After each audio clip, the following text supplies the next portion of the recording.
So clear something up for me real quick. Is it Gene Dinapoli or Dinapoli? It's Dinapoli. You said Dinapoli. Nope. And thank you Got for it. saying it right the first time. I get so many names, it's hysterical. So I must tell you, I saw Chris Botti last year. Yeah. I went to the Blue Note.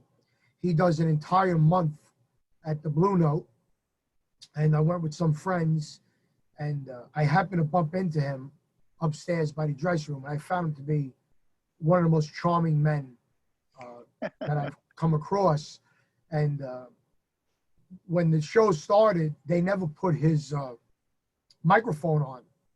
So he stopped everybody and he said, okay, let's go back. Everybody go back to the dressing room. Let's do it again. And that was kind of funny. But he was a great guy. You know, I saw a concert of his here in Indianapolis, 15 years or so ago. And in some circles, he's kind of considered the Kenny G of trumpet. Right. Now, and that's not to knock Kenny G, but you know what I'm saying is commercialism. Yeah. So some friends bought me tickets, and they took us out to dinner, and then we went to see the show. And I tell you what, I was blown away. He's a showman. What an entertainer. Yeah. Right. And the other thing was he surrounded himself with absolutely top-notch, without a doubt, musicians. How could you not when your first job is working for Frank Sinatra? Yeah. You kind of learn the ropes on the job training. So that's what he did. Yeah, but it was just another example of don't judge a book by its cover. Exactly. Kind of thing, right? So exactly. So I'm sitting here talking to you, and I mean the East Coast accent. I mean that comes right out, and the Italian, right? I mean you hear. Accent? Yeah, what accent, right? You're probably thinking my Midwestern accent here, right? Well, I'm used to your accent. I've played a lot in the Midwest. So I've been out there many times over 30 years. Do you recall in Indianapolis, Market Square Arena? Yeah, Elvis Presley played there his last performance. Exactly. June 26th. Yeah. Not there anymore. No, there's apartment buildings or something there. They called it a flying saucer, correct? Yeah, right, because, yeah. So what did they do? They knocked that down. Did they build another arena for the performances? Well, that's where the Pacers played. And so they built, just a few blocks away, they built I can't remember what the name is today, but a field house. Basically, It looks like a giant field house. Wow. And a beautiful building. But, there was so much history in that Market Square arena. And, fortunately, I got to see some games and a circus or two in there before they raised it. But I remember seeing somebody there maybe about 20 years ago. And I don't know, maybe Chicago or the Doobie Brothers. I'm trying to think of who it was. Or maybe it was a double show. Chicago and the Doobie Brothers. I don't know.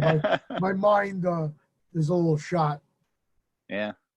So, well, how are you doing these days? I mean, we're all kind of on hiatus from gigs and such. What are you doing to pass the time? A lot of reading, a lot of TV binge watching, and then I did a few shows virtually from my living room. Some of them were done for charity.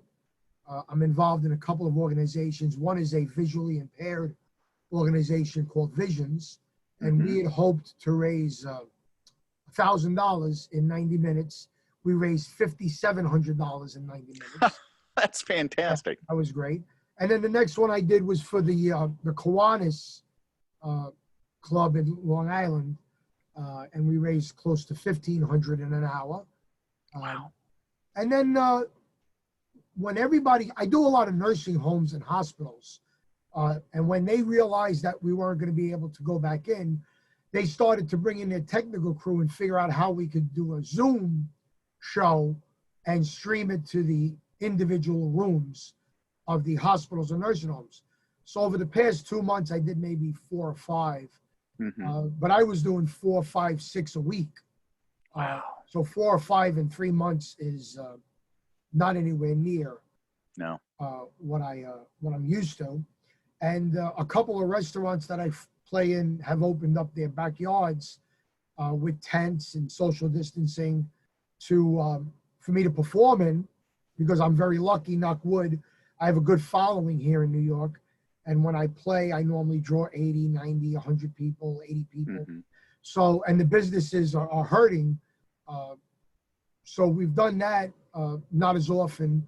But the problem with that is they can't make the money that they normally do.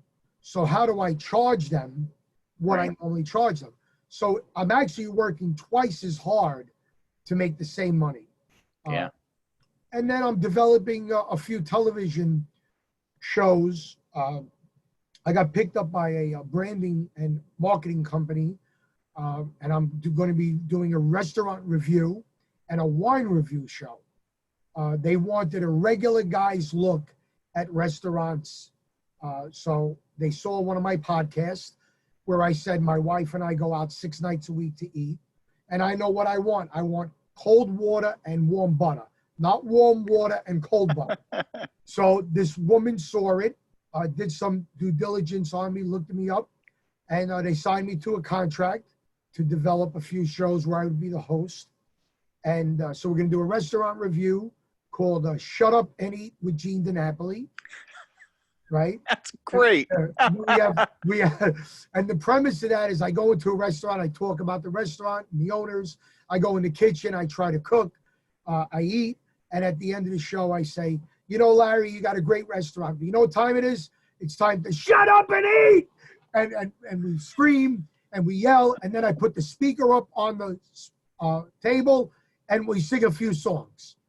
And once the pandemic opens up, the quarantine, will be traveling all over the United States doing these shows as promo for restaurants who could use it. So there's no charge to the restaurant to do the show. Hopefully they'll book me that night. So if I come to Indianapolis and I review 3 or 4 restaurants in a week, maybe they'll book me to do one of my shows at night. So although I don't get paid for the show, I could do a gig that night and make money for myself and the restaurant that way.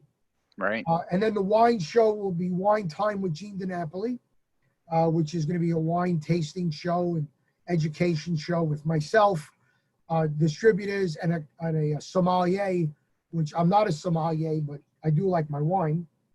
And then the third thing we're doing is we're creating a 8 to 10 minute spoof series called The Wacky Genealogy of Gene Dinapoli, which was created by my good friend Lisa Lacasio.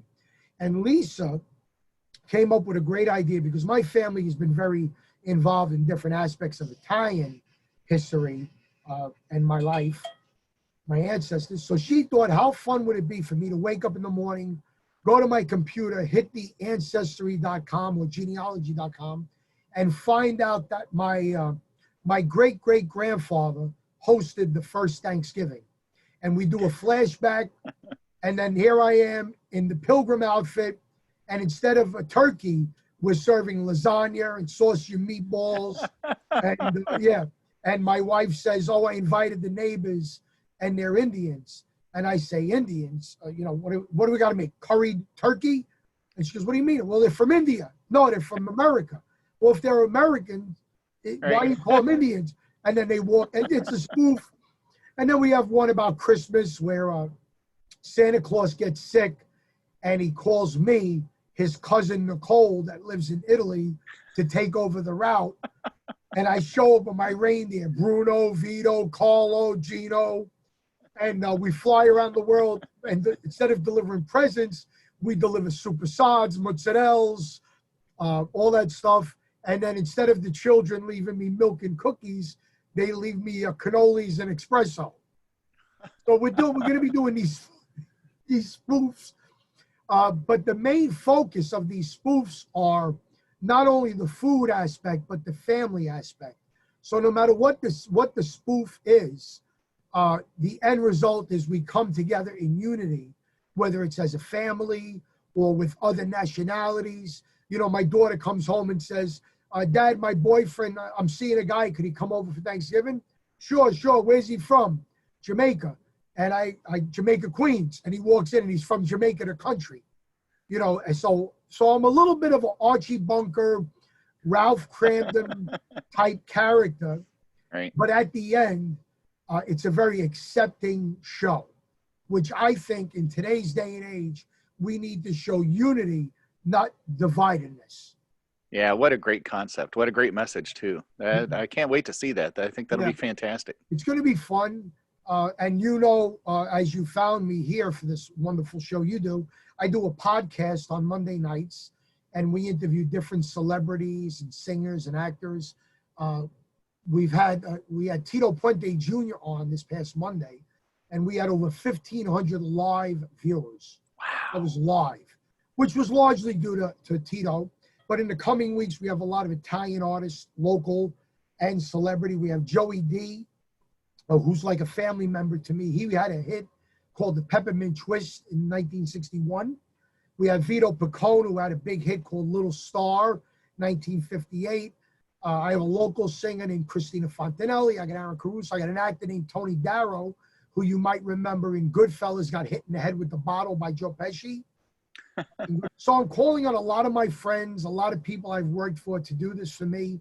And hopefully, as things progress, we'll get more viewership and I can get not better guests, people that are more widely known. Right. We got Ron Dante coming in. Remember the song Sugar Sugar? Yeah. Ron Dante. Do you remember a song called At This Moment, which was the biggest hit of 1987? We have, What Did You Think? Oh, yes. We have Billy Vera coming on the show. In January, every Monday will be Elvis-related. We have Elvis's stepbrother, who was Elvis's, Billy Stanley. His mother married Elvis's father. So he was there for 18 years with Elvis. Wow. We have one of his co-stars from a movie, Kissing Cousins. The great Cynthia Pepper will be with me. We have a songwriter whose mother wrote 43 songs for Elvis. Wow. And we're working on now either one of his bodyguards or one of his ex-girlfriends.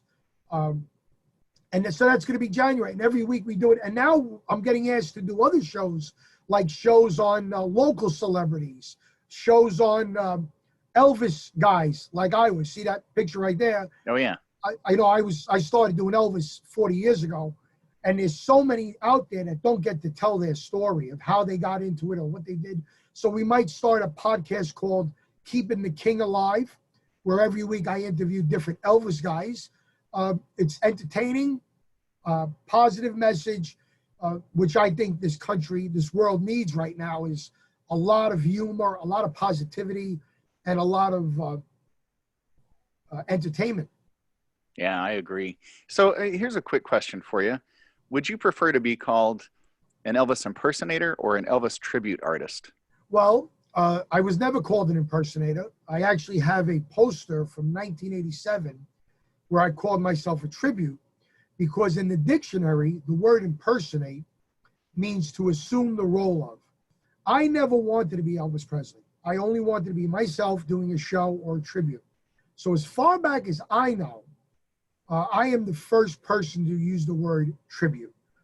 If anybody could prove me wrong, prior to, I think this is the poster, prior to 1987, no, this is 92.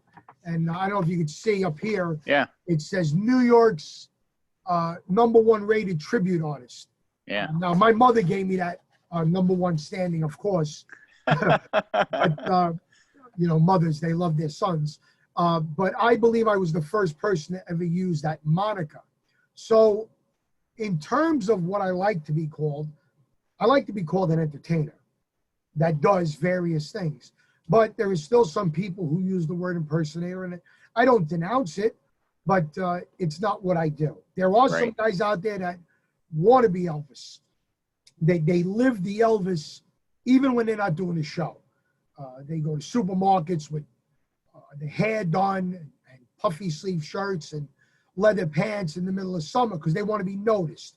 I don't want that. I want to go out. As you see, my hair's gray. I'm doing a lot of acting now, so the grayness works well. And when I have a show, I dye my hair. I grow the sideburns. If I can't grow the sideburns, I use fake ones. but Larry, listen, even if I grow the sideburns and dye the hair, I'm not an Elvis lookalike. There's no way people look and go, oh yeah, you're a double. You know, I'm a 5'6" chubby Italian imitating 6'1" Southern Greek god looking type person. So nobody comes to my shows and go, oh my God, he looks so much like him. They don't do that. They come to my shows for the entertainment value, the show value. And I say, I don't care if you don't leave here an Elvis fan, but I'd like you to leave here a Gene Dinapoli fan. Oh, nice. Yeah, and it's worked well. In March, we celebrated our 40th year in show business. Oh, congratulations. Thank you.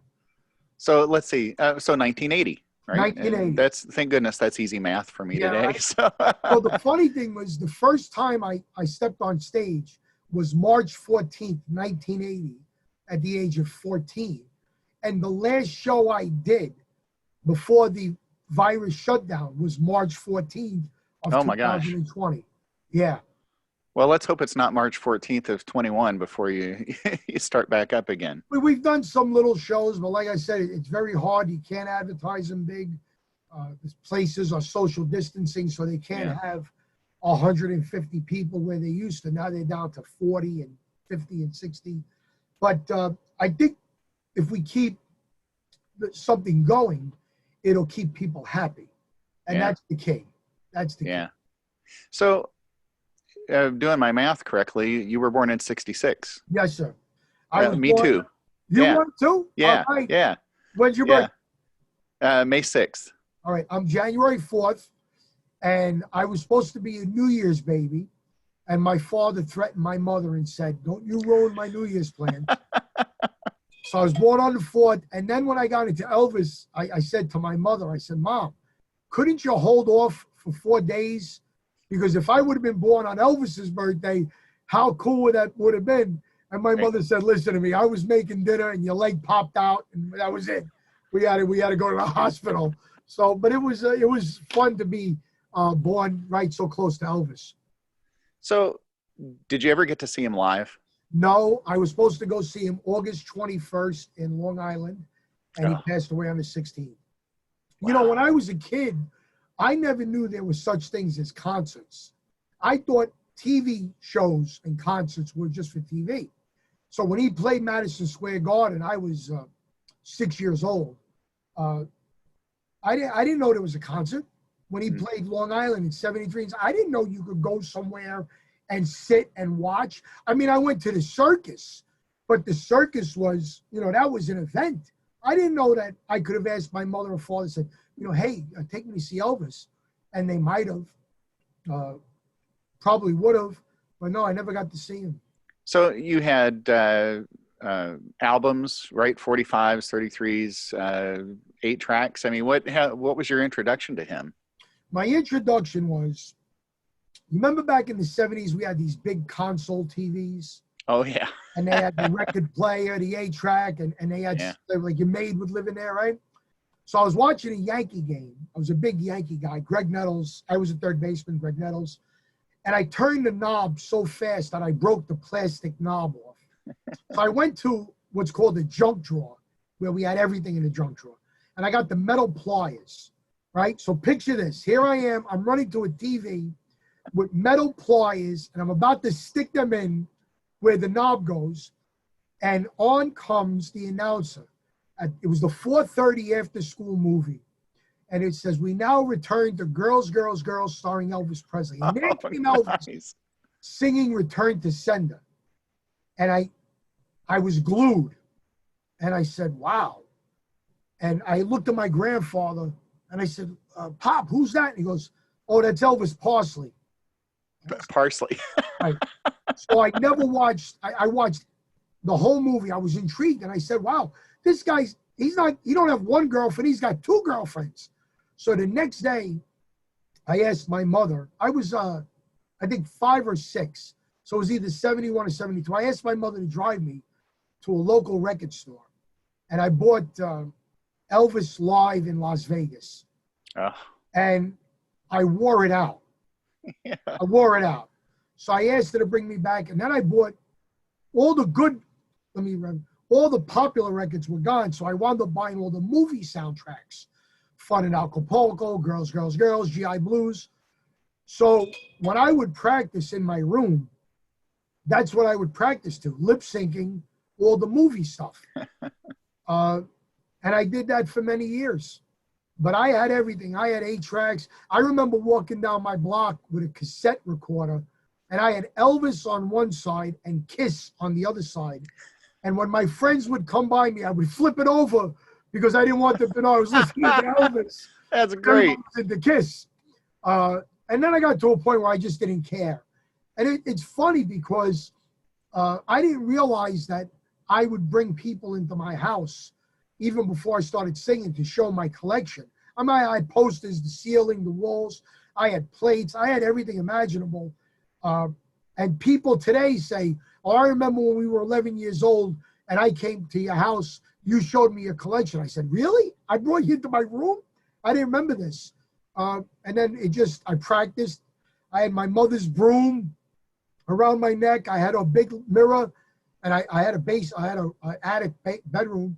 And every day my mother would open up the door and say, bring down my mirror, bring down my broom. What are you doing? I said, I'm cleaning. But I was practicing.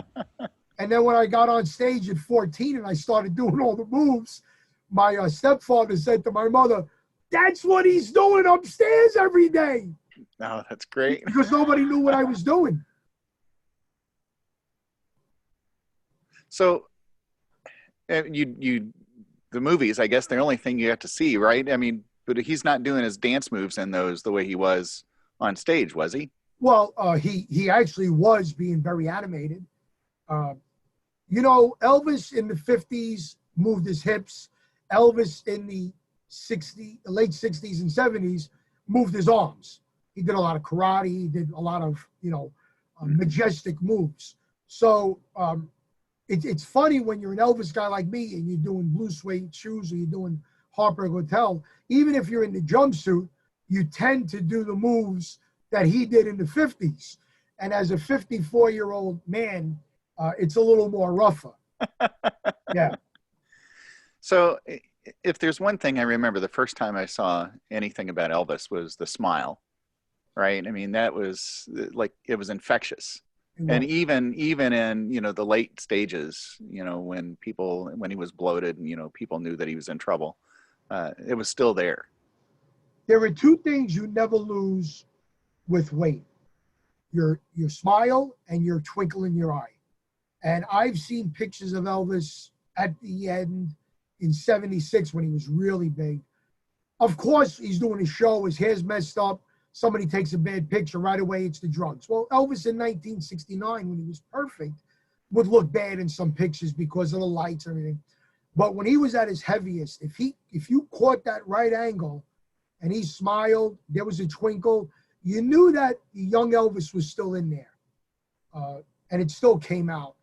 Mm-hmm. And, Elvis was a star before he appeared on TV. He already was creating a buzz. So although his stage show blew him over the top, it was his style and his voice that got people interested in him in 54 and 55 and early 56 before he wound up he had Sullivan, Milton Berle, Steve Allen, Jackie Gleason show. Before all that, Elvis was already starting a worldwide sensation.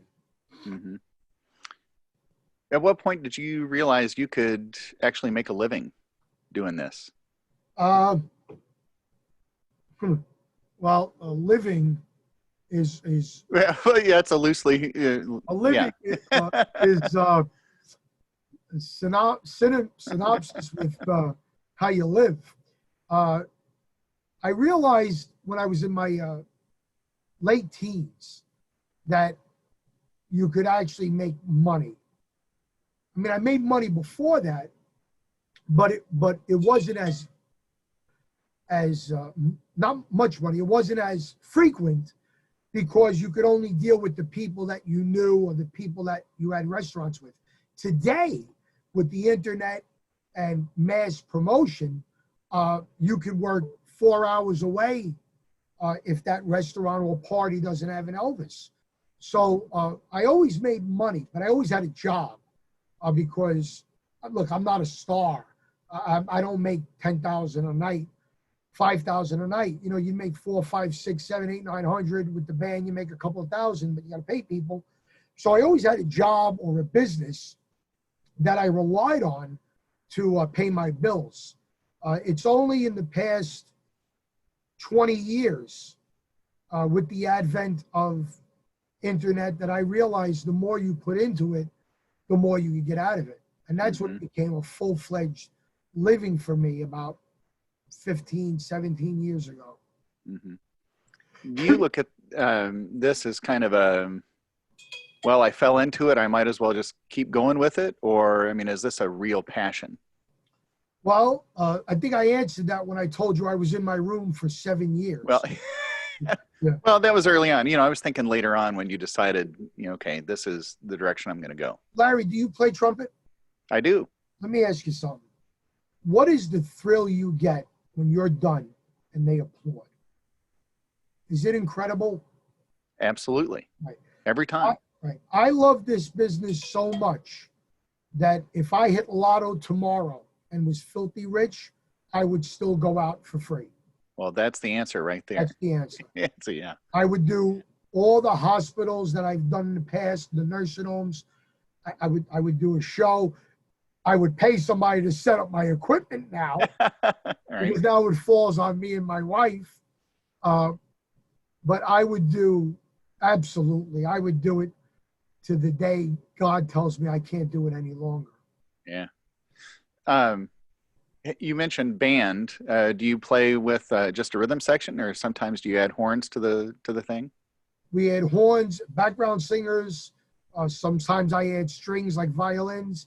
It all depends on the gigs. When we do restaurants and parties, there's no budget, so we do it with the background tracks. But for many years, I was the house Elvis at BB King's in Times Square, where the stage was small, so I could only bring a 4-piece or a 5-piece with me. Once in a while, I brought the girls. But when I do the casinos here in Yonkers and Pennsylvania and Queens, the band ranges from 5-piece to 12-piece, plus myself. Mm-hmm.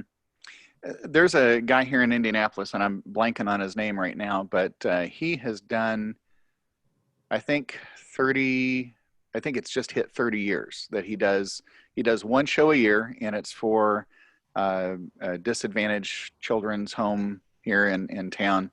Wow. But he did it for 20 of those years without a horn section. And then he contacted me. I don't know how he did, but I've been providing the horn section for him, and I've been playing. And I mean, it's hard not to just be totally jacked up the whole show, because, you know, every tune, even if it's a slow tune, there's so much energy. Without a doubt. And the charts are great. The guy who created the charts, you know, you feel like you're playing exactly what was on the original. Right. No, there's definitely an energy with anything connected with Elvis, but to do a subtle show when the guy in front of you is wearing a $3,000 jumpsuit, it'd be pretty odd. You don't know the guy's name? I'm blanking. Hang on a second, and I'll edit out the dead space here. 1 second. I look forward to this show every year that does it Dennis Garrity. Don't know him, but he's a real estate guy, and that's what he does. Right, he does one show for them. He's not a guy like the guys I know that do it for a living, or they do 10 shows a year. Well, but you know, it's you know, he brings out all the scarves. You know, he's throwing it, pulling one off and throwing it out, and you know, to even experience that, because I never saw Elvis live. Right. But even to see that and start to realize just the hysteria that went along with going to an Elvis concert, you know, it's like, okay, that's what it was all about. And it was the persona, yes, but I mean, he also had a terrific voice. Yeah. Great songs. Right. Yeah. I know a couple of the guys in the band, and I knew one of his trumpet players worked for me, a guy that worked in Vegas. And I would say, you know, when you did this one concert, and they used to say, Gene, we didn't do concerts, we did events. Elvis doing coming to a town was not a concert, was not a concert to promote an album or a single. Sometimes he would have a single on the charts and he wouldn't even do it live. It was an event. I mean, people went and bought new outfits and he's never gonna see them. They got their hair done. They bought the wives flowers. It was an event. It was like going to a wedding or a communion or so people, you can't help but be happy and jacked up and really ready to go when you start the day. Wow, tonight I'm going to this. By the time that time comes, your energy level is off the charts. Yeah. And I want you to tell Dennis, I don't know when he does his show, but my partner and I in the Blues Brothers, we go to the Midwest quite often. And if he would like us to open the show for those children, you could give him my information. If we could coordinate it, yeah, we'd be happy to. Oh, that'd be terrific. Yeah, yeah. So who was the trumpet player you were referring to? The guy's name was Jim Colarusso, and he worked with Elvis in Vegas, and he was part of the Hilton Hotel horn section who worked with everybody. And one night I asked him, I said, Jim, tell me a little bit about working with Elvis. He goes, I can't. I go, why not? He goes, I was so stoned, I don't remember anything. All I know is I got the paycheck and I cashed it. I said, really? He goes, I was a big pot smoker back then. He says, I don't remember half the stuff I did. Oh my gosh, I can't imagine doing that. But yeah, I talked to a few people along the way who played in Vegas and had done a show or two of his. But, you know, I just can't imagine. It looked like he took care of his band. It looked like he cared about the musicians that he was playing with. You know, can you speak to that at all? Sure I can. Well, it's widely known that he was the highest. He paid the highest of any Vegas performer. In 1970, I think his band was making $2,500 a week apiece. Wow. For the rhythm section. And then the girls, I think they were making $5,000. The male singers were making $5,000. The orchestra was, of course, union. So they got whatever because they weren't stars in their own right. Everybody else had their own careers. But what they told me was even in his worst stage, he introduced everybody every show. He never missed a show without saying, I want to introduce you to the people behind me who are doing such a great job. And not only did he mention them by name, he remembered where they were from. And if you're in a opioid stupor, 9 times out of 10 you don't remember that. Now I'm not saying Elvis was, perfect in every way, but it's a testament that he would remember where everybody he introduced was from, even in his worst mental state. And then there was sometimes in the show where he would let the background singers do a solo spot. Now here they are. They already did 4 songs before he came out. People go to see Elvis for that 1 hour. And in the middle of the 1 hour, he brings the same people back out front and center to do another song, which I would have gotten annoyed. I sat through them, the opening acts, but Elvis felt everybody's talent needed to be seen and heard. And that's why I believe Elvis Presley is the most revered entertainer and will continue to be, because he was what I call the people's entertainer. Came out of nowhere, became hugely popular and successful, but never forgot where he came from and always felt everybody that worked for him were with him.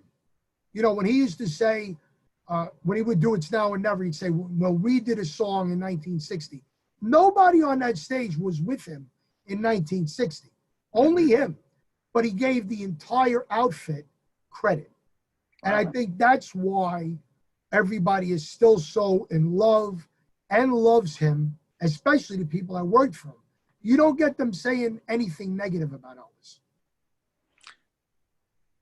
What do you think, how are people discovering him today? I mean, you've got people like yourself who are doing these tribute shows, but, is he still selling like the Well, Beatles or Michael Jackson? well, to answer the first part, kids today are finding Elvis because Disney puts a lot of Elvis music in their movies. The cartoons like Lilo and Stitch. Yeah, I remember that. Yeah. The Rock. The Rock is a big Elvis fan, so every time he does a movie, he puts an Elvis song in. So that's the first way kids are getting into Elvis. Then if their parents are Elvis fans, that's another way. I did a birthday party for a 4-year-old kid. The mother said, "What do you want for your party? You want Mickey Mouse or Superman?" And he goes, "I want Elvis." And I had to wear the same outfit. He had an eagle outfit, and parents asked me to wear my eagle outfit. I said, "Listen, I normally wear what fits. I don't wear, certain. So please, you guys." So I had to lose like 20 pounds to get in that outfit. And then they come to see our shows. We have a very mixed bag of ages. I call my audience from pediatric to geriatric and everything in between. I have people come to my shows with their grandchildren, and I bring them up on stage and I put a scarf and I let them do hound dog or whatever. And they get big-eyed and that starts them off.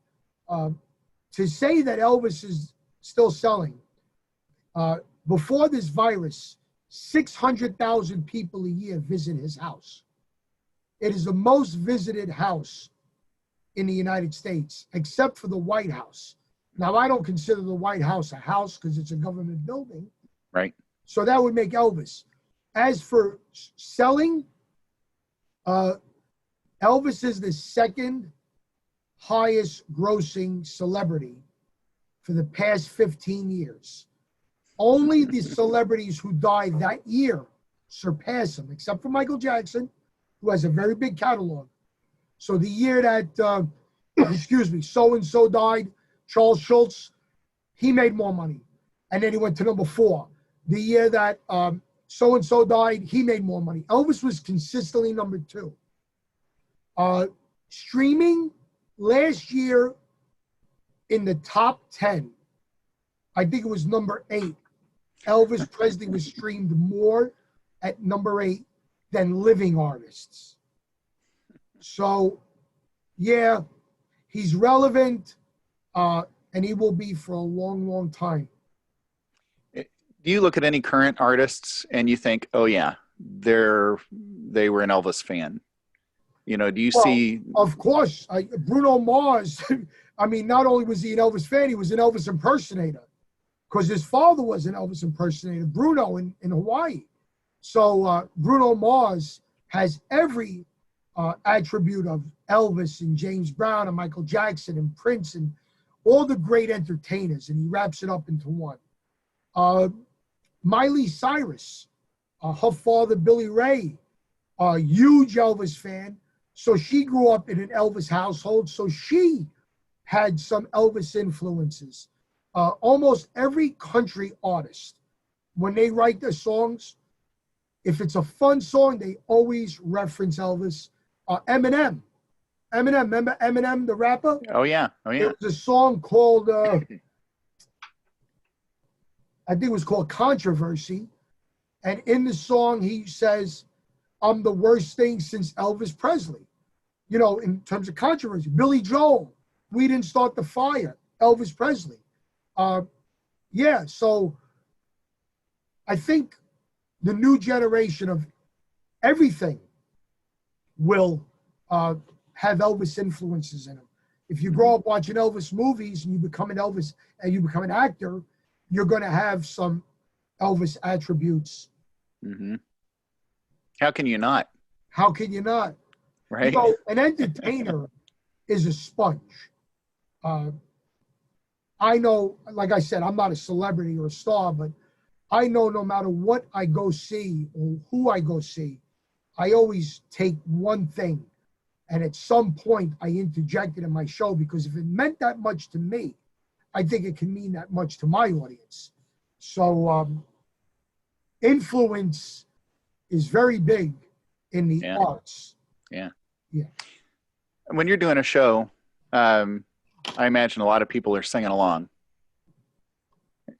Yes. Are there songs that stand out above others for an audience? I mean, what are the ones that get them going the most? Suspicious Minds, Yeah. iconic song. Yeah. Well, in my show, see, I'm not an Elvis impersonator. I'm an entertainer. And if I try to get the audience into my show. So I go, come on, everybody, put your hands together. Even when Elvis didn't do that. Or I'll say, come on, you say, don't be cruel. And I go, and they go, don't be cruel. So I make them get involved. But Suspicious Minds, The Wonder of You is big. And American Trilogy, where he talked about God and country and family. Yeah. Especially in the past couple of years, they really have embraced that song. And Elvis never ended his shows with that song. He always ended with Can't Help Falling in Love or another song. But we've been doing some shows now ending with that. And it's so powerful of a song. I don't know what you could do after that. Elvis could recite the alphabet after that song. But for me, it's so climactic that I just go, God bless America and God bless you. Good night. And what do you do when the audience is on their feet and they're pounding? What, you're gonna bring them back down and sing "Love Me Tender"? No, it's over. 90 minutes. Let's go have a drink and move on. I showed last year or so. I showed my kids a video of CC Rider. Yeah. And then I think they disappeared, and I found a recording of Wayne Newton opening a show that way. Wayne's a great entertainer, but Wayne it wasn't the same. Wayne Not Newton even close. is a great entertainer, and Wayne Newton is the highest paid Elvis impersonator in the world. Wayne. Now here's a guy who has 4 or 5 big hits.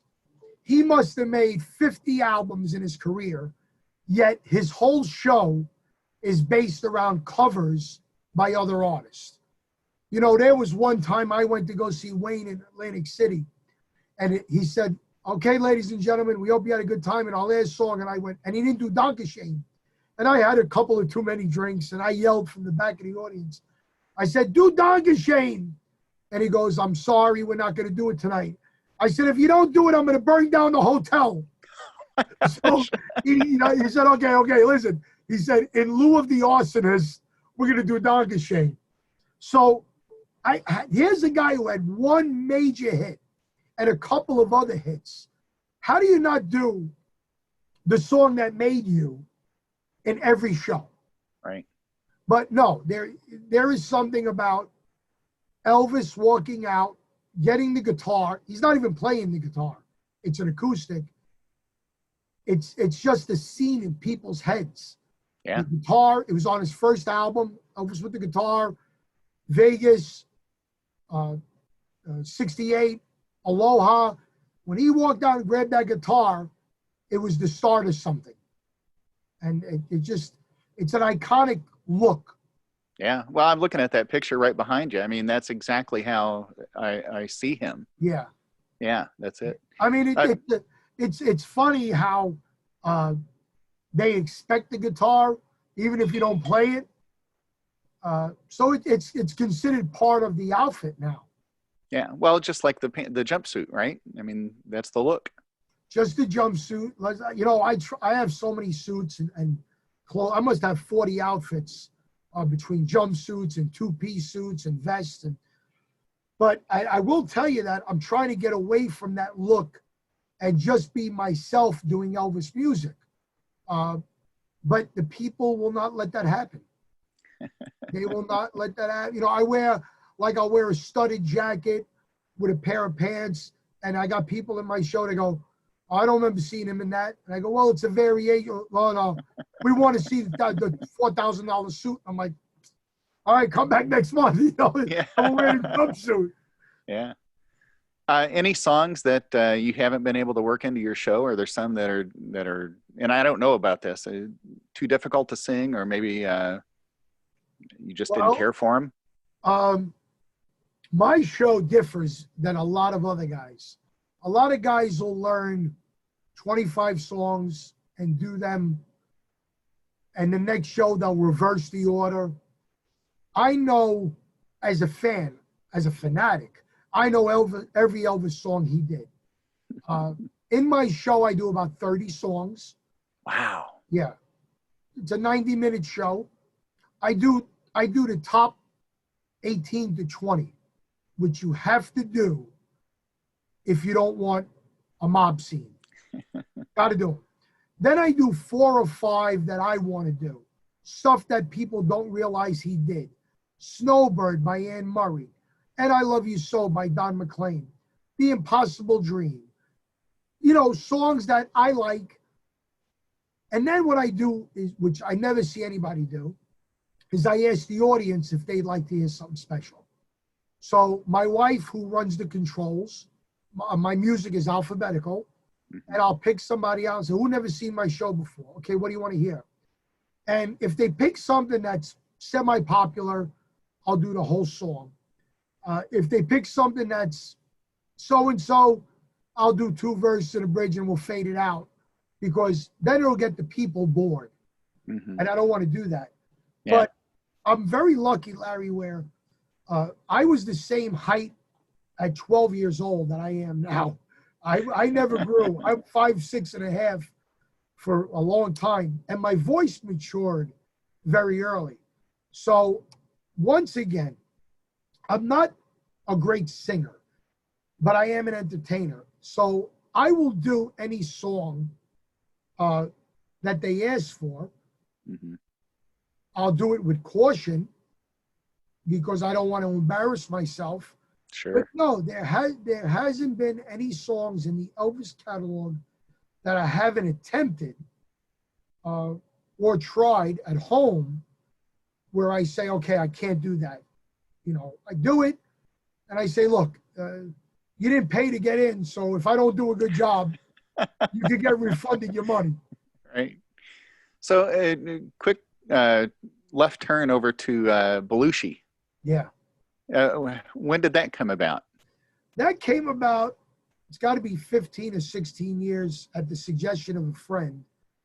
And they realized the Blues Brothers were so popular. So we created a show. And I said, okay, we're going to do it in a bar. And the local paper advertised it. And about 300 people showed up. And I said, wow. So it's a cult classic.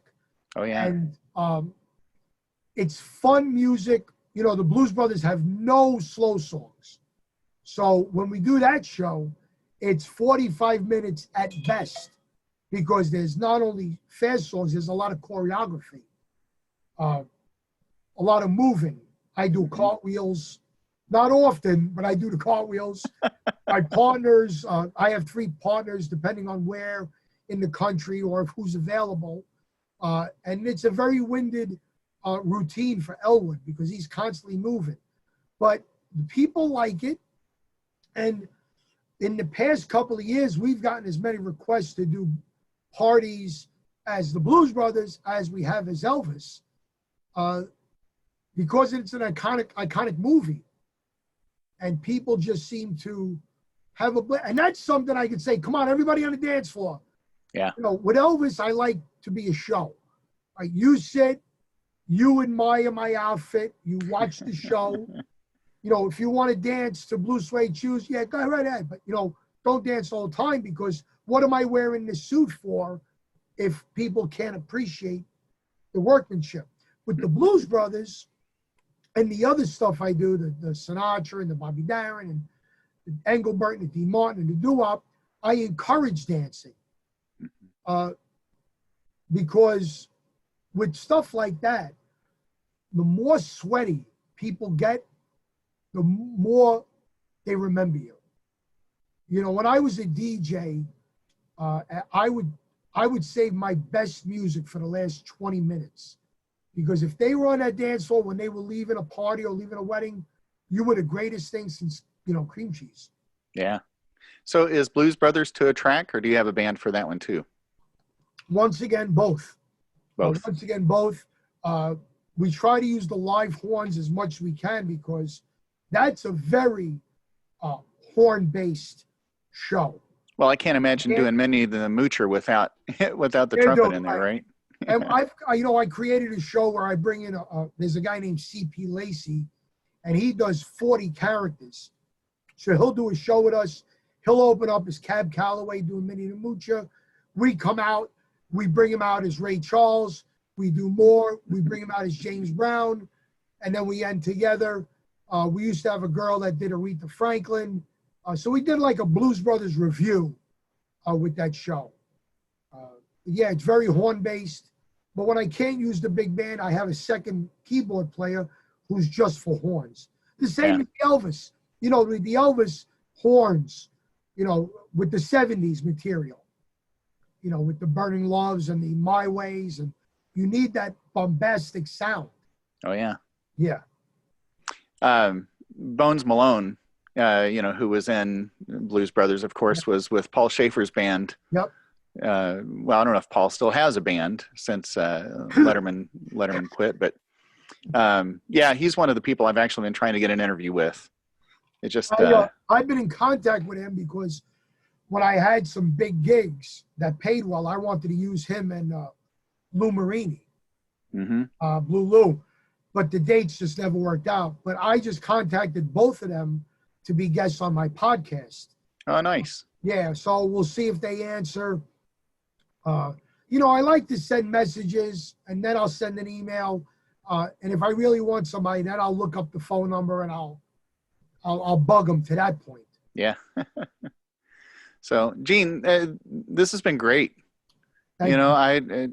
You're a terrific guest. Thank you. And like I tell others, I interviewed somebody this morning who was at the Indies. Like, I hope I didn't babble on too long. I said, no, you don't understand. You're an interviewer's dream, right? If I have to sit and try to pull answers out of you. Well, after 40 years, thousands of shows, and being a loudmouth Italian, if you need to pull stuff from me, I'm in the wrong business. Would you mind if we mention the website and the Facebook? No, please go ahead. Tell me. So if anybody wants to send me a message or wants to talk, my website is GeneDinapoli.com. Of course, I'm on Facebook and Instagram under the same name.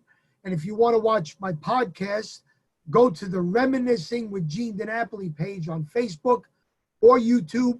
Click follow. And when we go live or when we put an event up, you'll be notified. And it's an interactive show on Monday nights, Larry. People could ask questions of me and the guests. And then, of course, it goes to YouTube, excuse me, and then all the other mediums, and it's not live. But Mondays at 7 o'clock, it's live. I'm gonna have to check that out at some point. Please do. That sounds like a lot of fun. It's a lot of fun. And I also, looking forward to the wine and the food show and all that. I think, and I hope that works out for you. I wish you the best on that. Thank you. I think it will. I think people right now, they're ready to stay home for another couple of months. And I think people want some fresh faces, even one as gross as this. They're tired of the same personalities over and over. What I'm going to bring to my shows, even though it's the same type of show, every show will be different. It'll be different questions and different songs and different ideas. Food critics don't go out to eat their food. They cook. I'm a customer. I'm a different animal. I go out 6 nights a week, so I know what the customer and the average person wants. So that's what I think I'm going to bring different to the show. But Gene, again, thanks, for sharing the time today. I really appreciate it. My pleasure. It's been a lot of fun. For me and great luck to you and what you do. Thank you. Trumpeting, and this new forum is going to be here forever. So I like this. I do, but I can't wait to get in the studio with people and be interacting. There's something to be said about being in the same. I've done a couple of acting roles over Zoom. It's not the same as being in the room with somebody. No. The chemistry is not there. Yeah. The body language is not there. I'm actually filming tonight a play that I'm in called Conversations with an Average Joe. It's about 10 different people of all walks of life, all ethnicities, and they converge on a bar, and they agree upon politicians are bad, the people should run the government. And I play a veteran, and we've done many rehearsals face to face, and now we're doing it over Zoom, and it's a totally different dynamic. Yeah. And we're recording it tonight for producers because they want to stream it live now to people, because Broadway is going to be shut at least for another 4 months. So they're going to stream this play to people's houses and try to create revenue for ourselves and producers and playhouses. Yeah. So it's a big difference what we're doing now than what it was a year and a half ago. Yeah. And I just saw this morning that Broadway is closed through May 31st of next year. You know, I have a different take on that. In today's day and age, how could you not sell tickets by computer and social distance each person that buys tickets? I went to a show about a month ago in the city. It was streamed, and between every seat was plastic. So why can't you do that in a theater? Why can't you do that in a concert hall? You know, why can't Billy Joel play Madison Square Garden for 10,000 people or 5,000, drop his price because they're not going to make a lot of money, and stream it to people so people can enjoy what they've done? I mean, if you could do it with sports, you could do it with everything. It is work. Trust me, I believe it will be hard. But we are human beings. We could do it. Computers could do it for us. There are so many people out of work that if you say every day you sell tickets to this one show and they have a diagram, they know these 3 people, then you save 2 seats. These 7 people, you save these. It can be done. But people are lazy, and the powers to be, I think, are looking to prove a point by shutting down this economy. I think New York will rebound because we're New Yorkers. We've rebounded from a few different tragedies in our lifetime. There's 8 million people that live in New York City at any one point. So I believe there's always going to be 1 million people looking to go out and eat, go to a play, go to a movie. Maybe the tourism isn't here right now, but once things open up, it'll be back. Yes, it's going to be a struggle, just like 9/11 was. Just like the economy in the 90s, it was a bad time, and we rebounded. And I believe we will again, but I think this shutdown was not thought of as precise as it should have been. That's my opinion. My character in the play says that. Go to our Facebook page or Instagram, Conversations with an Average Joe. Say you heard about it through me. And when we open up, you'll get a streaming link, and maybe people want to see it. It's a very powerful, it's written by a state senator from New Mexico, Joe Carrero, who knows the inner workings of the politics.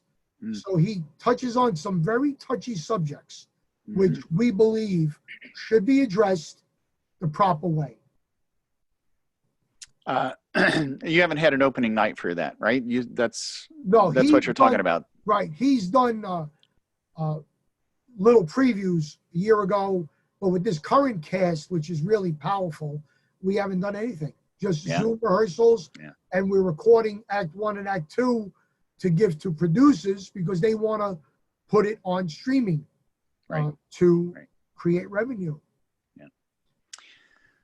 One other thing before we wrap up, I was working on cruise ships, and we would dock at Red Hook, which that's Brooklyn, right? Down Red Hook Terminal. Yes. And I remember walking off the ship through the chain link fence, and there's a pizza place. And I tell you what, every crew member on that ship mobbed that pizza place whenever we would get there. And I don't remember the name of it, but it wasn't Ray's. No. Which is on out every block, right? Was it Grimaldi's? I don't honestly, I don't remember. Yeah, but it was great pizza. We have great pizza. Yeah. Funny you mentioned that. I actually got approached to do a pizza review show, but not only for pizza, for the ingredients and the box and the heat index. You know, if you have all different car parts and the person putting them together doesn't know what they're doing, or your steering wheel is of less quality, it's not going to be as perfect as it can be. So if you have all the great ingredients, but your oven doesn't go to a certain temperature, or the box doesn't hold the moisture, you know, you might not get the best pizza. So Yeah. I hooked up with a guy we're going to meet next week to do this pizza review show, which will be about ingredients and everything else. And then we're going to come together and do a pizza review show. Ah, that's fun. I see. This is where the internet doesn't work. This is where you actually have to be there to really appreciate the flavor, right? You're right. You're right. Yeah. Same thing with the wine show. You know, we're going to work with a distributor where if I do a wine and the sommelier says good, you could buy a small bottle, we'll ship it to you. And if you like it that much, we send you more. It's a great way to market. And with the restaurant review, when people finally get to go out again, we hope that our show will bring attention to places that need the help and need new and different customers. Yeah. That's what we're hoping for. Man, you got a lot on your plate, literally and figuratively, right? This is terrific. I do. I went from 6 months of watching TV to 6 weeks of creating and developing. Yeah. I have a great team behind me. Before my team, I had my wonderful wife, Paulette, behind me in everything I do. Now I have writers, a director, a promo person, and they seem to think my personality and my characterism will draw people to the shows and maybe make us a success and make me a little famous, which is what I'm looking for. Then I'll be famous by association at some point, right? I'd be happy to share it with you. Yeah. Great. Gene, again, man, this has been a real pleasure. Thanks. Thank you, Larry. for agreeing to do the show. Pleasure's all mine. I'll be here anytime you want. So, all right, please stay healthy. You too. Best wishes, and well. yeah. All right, we'll see you. God bless. Take care. God bless America. Thank you. Bye-bye. See you.